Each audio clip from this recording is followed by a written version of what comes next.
Waktu gue kuliah di sana, gue bener-bener ngeliat beda banget gaya orang Amerika sama gaya orang Indonesia. Dimana orang Indonesia waktu itu pakainya di denim, boots, kemeja, jaket. Gue bilang kayak Crocs. Ya Crocs juga ada. Gue beli di Amerika, waktu itu gue lagi graduation juga, gue beli beberapa, teman-teman gue pada nitip. Di Indonesia harganya jadi 5-6 juta, Jack. Artinya apa? Berarti di sini udah pada ngerti pelan-pelan. Bukan. Artinya apa? Cuan! Itu lu bayangin satu mall Asta, itu jadi USS. Itu pecah. Ada 3 lantai ya? Ada 3 lantai. Ada basket sama DBL. Itu 3 lantai full, 50.000 orang datang, bayar juga. Jatuh, season 3 episode 3. Action! Yo, what's up guys? Balik lagi sama gue Rico Lubis di Ninja Express Talk season 3 episode 3. Kali ini gue nggak sendiri. Sebenarnya sih dia udah sering banget ketemu, tapi tetap spesial buat gue. Jo. What's up?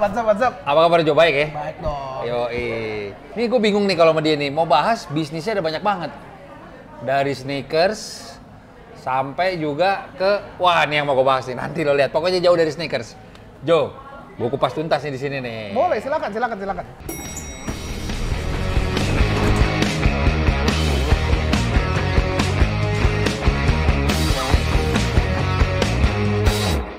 Jo, banyak banget yang beranggapan lo itu dapat privilege luar biasa dari keluarga lo. Amin kan? Dari bonyok lo. Amin kan? Bahkan banyak yang pandang sebelah mata tuh, Jejo nggak mungkin begini nih kalau karena nggak orang tuanya. Amin kan? Tapi harus gue akui, gue sebagai temennya dia memang lepas dari itu, dia juga punya karya-karya yang bisa dipertanggungjawabkan cuy. Lo ceritain Jo. Kalau dari gue sendiri, tuh? Gimana ya? Maksudnya gue nggak bisa minta sama Tuhan dikasih orang tua yang kayak gimana ya? Maksudnya Betul. udah dari To give ya? ibu gue punya itu, ceprot keluar. Iya. Ternyata dapetnya Tuhan udah pilihin sama keluarga gitu. Yeah. Tapi yang jadi pertanyaan, keluar dari situ, apakah gue bisa bertanggung jawabkan gue punya privilege? Benar. Gue nggak bisa diatur, maksudnya ya nggak bisa ngomong apa-apa. Cuman yang jadi pertanyaan adalah bagaimana dengan privilege yang ada, gue bisa lepas dari bayang-bayang dari orang tua. Betul. Dan itu adalah gue punya fight. Semua, everybody have their own fight. Setuju. Dan gue nggak perlu buktiin apa-apa kecuali orang lain yang ngomong gitu. Kalau bisa kasih tahu gue kalau gue punya karya ya udah. Other people speak, nggak perlu gue yang ngaku-ngaku. Gue punya karya ini, nggak punya karya ini, karena pembuktian itu bukan datangnya dari gue, tapi pembuktian datang dengan karya gue atau dari orang lain. Iya.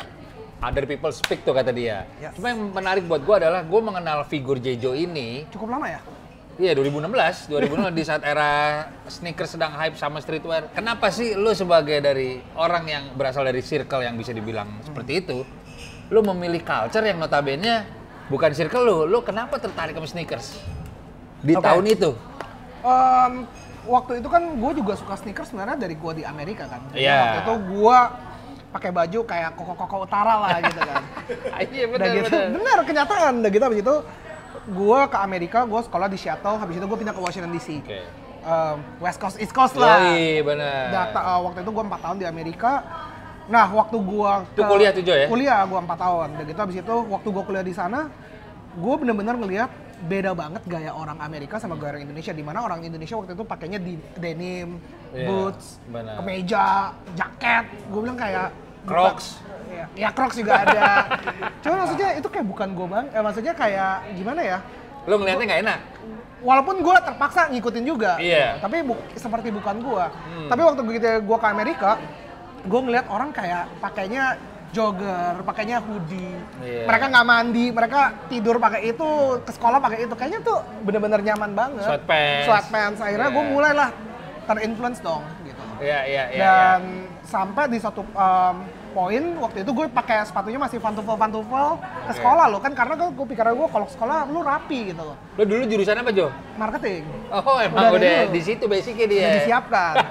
Dan waktu gue ngeliat kayak orang-orang mereka pakai sneakers, gue nanya lu sneakers apa gitu. Dan yang pertama gue dapet itu, yang gue pertama kali beli adalah Nike Dunk. Waktu itu zamannya Nike Dunk tuh tahun 2010. 11, Nike Dunk juga, ya lu ke toko juga beli tinggal beli, kayak sekarang gitu loh. Jadi gitu gue tanya-tanya, gue kalau mau beli sneakers yang tepat di mana? Dia tuh dikasih tau lah Nike Top forum gitu kan, belajar. Ya di Amerika waktu itu gue belum ngerti Jordan, gue belum ngerti apa. I mean everybody start from newbie dulu, Iya, dari poser betul. dulu kan. Betul, Jadi betul. ya gue beli-beliin tuh Nike Dunk, Jordan 1, Iya. Nike Dunknya juga ngasal, Jordan 1 mid gitu-gitu. Iya. Udah cobain aja gitu loh. Benar, Dan benar. gue inget banget, dan setelah gue lulus, itu semua kan gue bawa semua kan. Oke. Ketemu dari beberapa teman, salah satunya Easter juga. Ini 2014 berarti lu balik sini? Gue balik 2012. Oh 2012. Ya waktu itu koleksi-koleksi aja gitu. Oke. Dan dulu akses sneaker di Indonesia susah banget. Betul. Sneakers di kala 2012, kalau tahu itu sepatu olahraga. Padahal di Amerika sneakers itu udah lifestyle. Ya. Dan gue ngeliat ini ada potensi untuk Indonesia merubah yang istilahnya kalian semua nih yang istilahnya dulunya kalau kerja pakainya pantufel. Ya lu lihat nih yang kamera Tuh, lu tuh, sneakers. Udah nggak ada yang pakai pantufel sekarang kan. Jadi Benar. gue ngeliat ada peluang di mana akan ada revolusi lifestyle. Iya. Dimana orang pakai kemeja, pakai pantufel, kerja nih kayak gini. Sekarang jadinya kaos, hoodie, sneakers. Betul. Itu kan perubahan yang drastis banget kan. Mungkin kalau kita balik ke zaman dulu nih, 10 tahun yang lalu, kita kerja kayak gini, digebukin atasan Iya, kali. benar. Awal gue balik ke Jakarta, sneakers mulai naik dengan Ross. Iya. Nike Roche. Mana. Roche panggilannya. Iya, Roche. Aduh geli banget kalau sekarang gue pikir-pikir, aduh. Dari itu, Flyknit, betul. aduh gitu. Tapi gue inget banget di situ yang gue ngeliat loh, kok lucu banget ya. Gue beli di Amerika, itu retail loh. $250. Iya benar, saat itu iya. Dengan dolar harganya cuman 11.000, 12.000. Iya, saat itu. Gue beli di Amerika, waktu itu gue lagi graduation juga, gue beli beberapa, teman-teman gue pada nitip. Di Indonesia harganya jadi 5-6 juta, Jack. Artinya apa? Berarti di sini udah pada ngerti Udah, pelan-pelan. bukan. Artinya apa? Cuan! Oh, lu lihat potensi itu. Lu lihat potensi itu. Di mana iya. ada cuan, di situ ada gua. Ah iya, benar. Ya ini kayak berarti opportunity dong, dan emang orang lagi mau adapting gitu Iya, kan. iya. Ya udah, akhirnya sebelum gua ke arah cuannya dulu, Iya. mesti ngebangun komunitasnya dulu. Itu dia. Mulailah Instagram gua aktif ngebahas sneakers, Iya. nge-upload sneakers segala macam, hingga gua punya ketemu teman-teman yang istilahnya tuh gua ketemu anak-anak Indonesia di Instagram Hypebeast. Komen-komennya, Oke. gue lihat orang-orang yang di repost gitu. Gue Iya. ingat banget zamannya Yofi Pradana, Ramski Putra, Oke. Billy Satya, Oke. ya those people gitu. Iya, Dan iya. itu di tahun 2014-2015 kan. Iya. Dan keluarlah NMD dan Yeezy. Lo ceritain dong foto viral lo yang atas sampai bawah. Supreme. Seperti Itu 2017 nanti. itu nanti. Oke. Ya maksudnya gue fase yang jadi dari nobody cuy. Di situ Iya kan sih, siapa betul. yang tahu gue. Betul. Siapa yang tahu gue, tapi konsisten aja sih. Iya, cuma karena memang lu suka juga sneakers kan. Iya. Tapi titik apakah sampai lu memutuskan untuk oke ini bisnis gua? Jadi di fase waktu itu gue akhirnya waktu gue udah mulai sneakers itu, Iya. Instagram gue mulai rame tuh. Iya. Lu sneaker apa, lu sneaker apa? Oke. Tiap Sabtu Minggu gue selalu bikin konten. Oke. Foto kayak mau apa. Itu gue konsisten sampai sekarang di titik ini kalau lihat Iya. Instagram gue. Iya. Sabtu Minggu gue mesti konten, bro. Iya benar. Weekend ya. Weekend itu Iya. konten. Jadi Iya. yang gue ngeliat sampai dulu sampai sekarang, ini sampai bini gue dari belum kawin sampai kawin, bini gue bilang, gila aja lu gak capek-capek ya, Iya. lu masih konsisten. Itu yang paling penting. Gue selalu ngerasa gue all a lot on this culture gitu. Oke. Dan akhirnya di satu titik di mana komunitas gue udah lumayan rame ya, dan gue ketemu partner gue namanya Said Muhammad. Iya. Nah dulu itu gue sama Said one project kan only. Iya. Ya proyekan biasa, jadi saya deketin gue bikin event sneakers yuk gitu. Waktu itu ngeliat JST juga gede, Oke. kita nggak mau kalah dong. Udah, Itu jeda beberapa bulan loh. 3 bulan. Gokil gak lo? Jadi kita ngeliat mereka bikin yang gede, ya pokoknya intinya Kalau nggak- sukses loh mereka. mereka sukses, mereka sukses gitu loh. Maksudnya gue kepikiran kalau kita nggak bisa jadi yang pertama, kita mesti jadi yang kedua. Iya. Karena kalau udah jadi yang keempat, kelima, keenam, lu nggak bakal sukses. Betul. Lu mesti either 1, 2, 3 menurut gue. Nempelin ya. Nempelin terus. Dan finally gue bikin, sukses. Udah gitu, waktu itu gue masih kerja di pabrik, masih di orang tua gue. Saat bilang, ini uangnya gede loh Jeff, Yeah. uangnya gede. Tapi lu inget gak sih, ini satu titik momen ya. Waktu gue sama Sayat, gue dibayar sama Sayat. Jadi waktu itu gue bukan bagi hasil, gue dibayar. Lu di hire sama Gue dia? di-hire sama saya. Oke. Dan bayaran gue cuma 25 juta.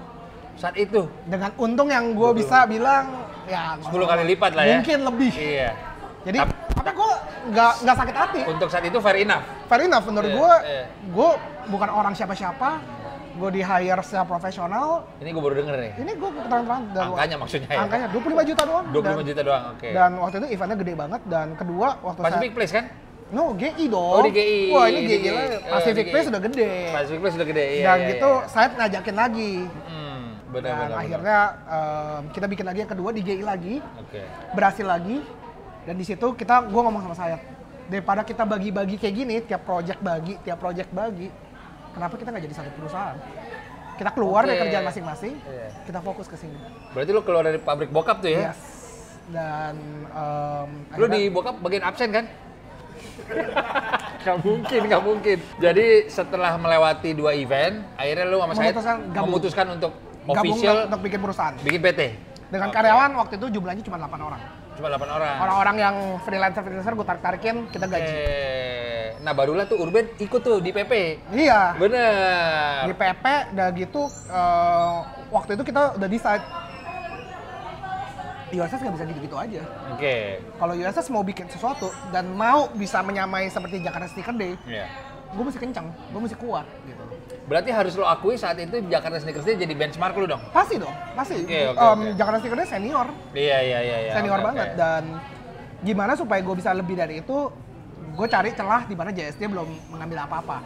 Yaitu Pinter sini di si anjing. international brand. Yo, Di mana di saat itu Tata dapet. dapat. Jadi gue kerja sama retailer, Steady Iya. Gas, Iya, Pata, Sabotage, Sabotage. Betul. Adidas, Iya, Adidas. udah mulai Iya. banyak-banyak luar negeri yang istilahnya biar gue tampung buat selanjutnya 2019 kan. Dan USS kali itu 2018 November deh, 25.000 orang datang. Iya, betul. Dan itu full time rame Kacau banget, rame banget. Iya. Dan akhirnya kita pindah scene ke 2019, karyawan gue dari 8 orang jadi 30 orang, pindah ke ruko.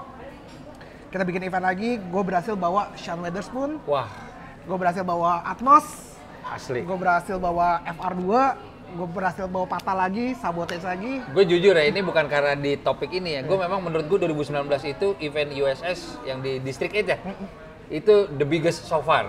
The biggest. Gue terlibat di situ sama Converse tapi. Iya. Cuma itu ada Sean Witherspoon, ada hip hop, ada wah itu pecah sih. Itu lu bayangin Itu- satu mall Asta, itu jadi USS. Itu pecah. Ada 3 lantai ya. Ada 3 lantai. Ada basket sama DBL. Itu 3 lantai full, 50.000 orang Asli. datang, bayar juga. Bayar. Sebelum pandemi itu menurut gue event sneakers terbaik. Kata orang terbesar di Southeast Asia. Asli. Gua akui tuh, yang si Sean Witherspoon Datang. jalan-jalan di pinggir Apa? jalan, trotoar itu cuma ada di eventnya dia tuh. Tapi bicara soal Jejo di sneakers nggak cuma di USS nih Jo. Lu juga terlibat di King King Avenue. Avenue, yes. Coba ceritain dong. Gue terlibat lagi di situ. Jadi di Kick Avenue juga lucu juga ya. Jadi waktu Ini berbeda PT ya? beda PT. Oke. Saya nyesel lagi karena saya orangnya nggak pernah percaya. Jadi waktu itu temen SD gua bilang dia ngeliat USS gede kan. Oke.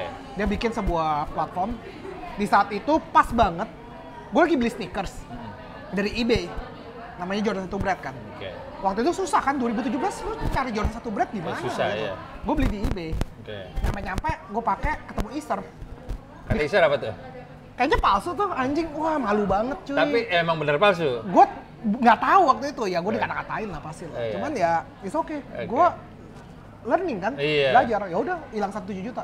Gue mikir, udah gitu si Eko dengan punya Eko. platform ya, misalnya nih Jeff, gue udah mau platform ini bisa gede nggak, tolong dibantu. Dan gue waktu itu timingnya kayaknya tepat banget, gue Iya. bilang yuk, gue masuk. Oke. Lu bayangin di King Avenue waktu itu, sebulan itu cuma menghasilkan 20 juta. Dari yang namanya cuma 20 juta per bulan, Sampai 14 miliar per bulan. asli. Gue ngerasa gue bisa ngeliat problem dan gue bisa solve it. Kasih solusinya. Kasih solusinya. Iya. Kalau kata orang maksudnya kalau lu punya masalah, kalau lu cuma bisa ngatain gua doang, percuma. Tapi kalau lu bisa ngatain gua, lu mesti kasih gua solusi. Iya benar. Jangan kasih Setuju. gua cuma celaan-celaan doang. Setuju. Itu yang gua cari. Jangan nyinyir doang. Jangan nyinyir doang. Oke. Jadi kasih gua solusi. Yang menarik sih Job, maksudnya lo masih muda juga, terus juga di kultur ini sangat identik dengan lifestyle kru lu juga, tim lu tuh teman-teman semua. Iya. Gimana sih mengantisipasi ups and down di sebuah manajemen sehingga kan awalnya ini lu temen ya, Sayed awalnya teman, Bisma juga awalnya teman. Mengantisipasi. Ada juga yang awalnya musuh. Ada juga yang awalnya musuh, gue tahu tuh. Nah menurut gue teman-teman Ninja Talk nih harus tahu tuh mengantisipasi kerja tim tuh supaya terus kompak tuh gimana tuh Jo? Karena menurut gue gak gampang. Oke, feeling gue selalu nerapin di USS itu bukan kayak kerjaan di kantoran. Karena kenapa? Karena gue pernah kerja sama bapak gue yang istilahnya profesional banget. Yeah. Lu sama pimpinan harus. Kalau Okay. gue di USS, gue yang dibully brek sama Masa? temen-temen gue, sama anak-anak. Iya. Cuman gue kepengen menciptakan sebuah culture kekeluargaan. Tapi di balik itu kita mesti profesional. Oke. Jadi ada HRD juga. Jadi dimana kalau lu nggak perform, lu nggak perform. Tetap ada penilaian ya? Ada penilaian juga. Iya. Kalau lu bilang, apakah gue pernah mencat temen gue? Pernah. Oh pernah? Ada beberapa orang keluar dan Oke. ya no hard feeling, kerja, Oke. relationship teman-teman. Nah sekarang di era pandemi ini apa aja sih yang USS sama Kick Avenue lakuin nih? Formulanya apa nih Jo? Karena kan semua orang switching nih.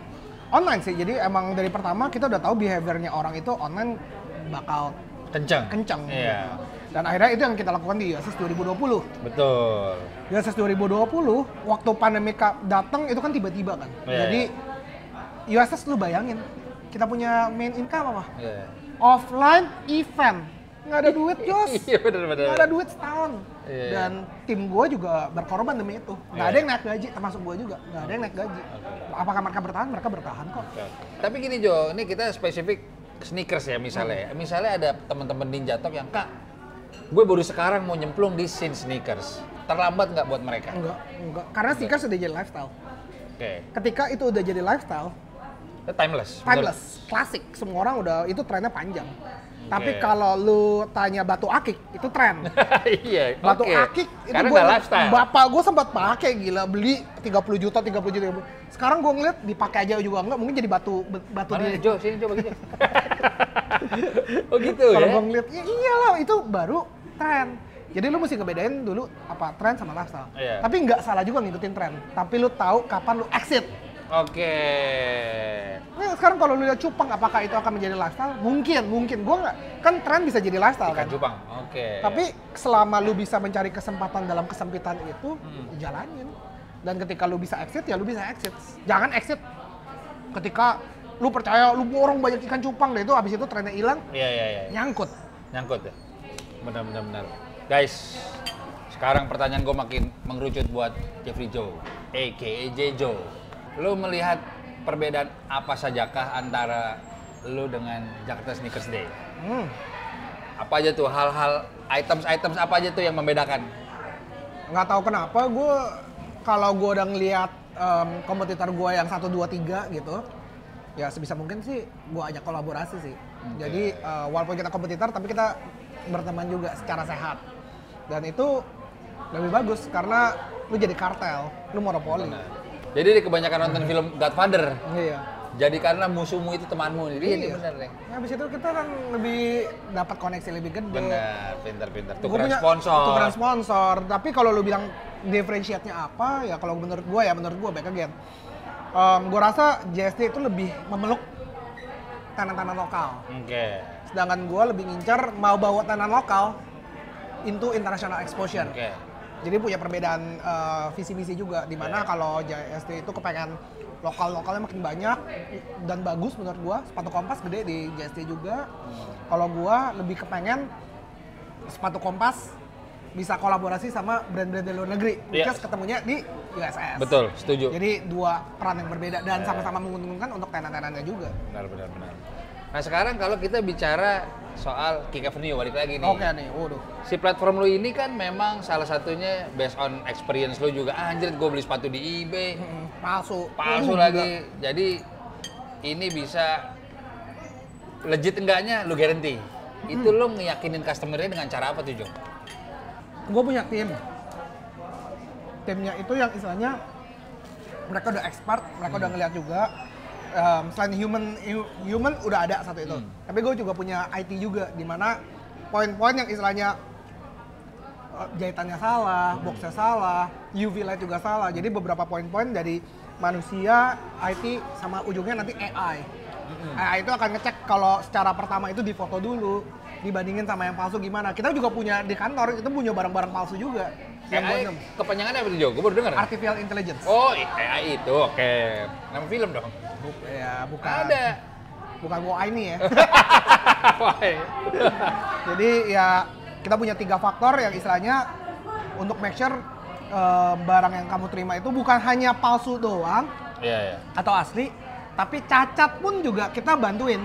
Oke. Kalau produknya cacat, kamu beli produknya cacat, kita soundingin juga. Jadi, Mas ini produknya cacat nih, nggak sesuai dengan spek yang lu bilang baru atau apa-apa ternyata cacat, ya kita balikin juga, kita tolak juga. Gitu. Gue melihat link merupakan salah satu senjata lu. Gimana lu menerapkan teknik marketing atau senjata-senjata apa aja sih yang lu terapkan di semua gurita bisnis lu? Jangan pikirin duitnya sebelum lu kerja. Gue nggak pernah cari duitnya dulu, kerja dulu, buktiin lu bisa, duit akan datang belakangan. Kalau lu kerjanya bener, orang pasti balik lagi sama lu. Setuju. Itu hal yang paling simpel kalau temen gue nanya caranya bikin YouTube channel. Iya.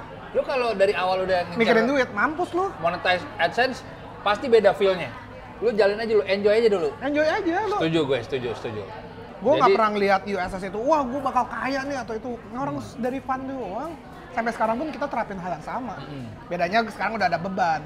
Karyawan gue mesti, yang penting karyawan gue senang dulu, baru gue. Karyawan ada berapa? 30? Sekarang ada 50. Dari 30 jadi 50 tahun ini. Lo punya tips-tips apa aja nih Jo buat teman-teman Jo? Gua di 2021 itu ngelihat tren-tren fashion dari varsity jacket, NASCAR jacket, dan itu kripto. Wah, lo dengerin nih. Jadi kita udah tahu kripto itu ya kayak tadi gue bilang kan, ada tren, ada lifestyle. Kripto menurut gue masih di tren. Oke. Udah lagi bagus banget trennya. Jadi lu bisa taruh, belajar yang benar, dan ini bisa benar-benar bawa financial lu bisa 2-3 kali lipat sampai 10 kali lipat. Tapi di mana kalau bisa lu invest something yang lu bisa kehilangan. Jangan sampai lu kehilangan hal-hal yang gede gitu ngutang gitu habis itu bunuh diri ya percuma. Tapi istilahnya gue kayak gini, gue di posisi gue anggap gue invest 10 juta jebret. Iya. Ketika gue kehilangan 10 juta, gue sedih nggak? Sedih. Tapi gue anggapnya 10 juta itu belajar. Yeah. Tapi gue lebih sedih lagi kalau gue nggak invest 10 juta, gue kehilangan kesempatan untuk jadi 10 juta gue jadi 100 juta. Yeah. Makanya enak sumpah. Nah, ini baru kali ini gue ngobrol sama dia sambil ngunyah terus. Gue juga sih tadi. Enak nih tapi ya. Enak. Karena sekarang kita lagi berada di Hakuna Matata. Pasar Rebo. Gue juga jujur pas nyampe sini, wah parkiran susah nih. Gue kayak ngeliatnya, mati nih. Tempatnya apa nih? Iya nih. Ternyata pas masuk, lo lihat sendiri. Kayak Bali, nuansanya. Makanannya juga enak. Dan itu kalau lu lihat ke bawah, cewek-cewek lagi pada bikini semua. Beneran di Bali. Bener. Bikini semua bener. Gokil. Cuma di sini cuy, Pasar Rebo. Guys, dari tamu-tamu sebelumnya pasti kita punya ciri khas bagi-bagi giveaway. Kemarin ada Aryan yang bagi-bagi motor. Anjing. Ada bagi Mohan, motor. kulkas 2 pintu. Iya. Lo apa nih Jo? Buat temen-temen Ninja Top. Giveaway apa? Gue kasih 3 baju double school. Wish. Buat lo bisa ngeceng di Jakarta Timur. Bener. Nah syaratnya jawab pertanyaan dari gue. Iya. Jejo tadi menyebut satu jenis sepatu yang ternyata dia tertipu di eBay. Jenis sepatu apakah itu? Nah. Oke. Ada pertanyaan gua. 2 nih berarti. Kedua, kenapa di kafe ini cewek-ceweknya pakai bikini? Itu pertanyaan. Benar. Lo jawab ya. Sekitar 3 penjawab terbaik di kolom komen akan mendapat merchandise dari Jejo Double School. Iya. Ya. Anjing si Mohan dapat kulkas. Kagak bohong. Dia kaos juga. Bangsat. Oke guys, buat teman-teman Ninja Talk, semoga kita bisa ketemu lagi. Masuki bulan Ramadan ini, mohon maaf lahir dan batin. Gue Riko Lubis. Gue Jejo. Peace out.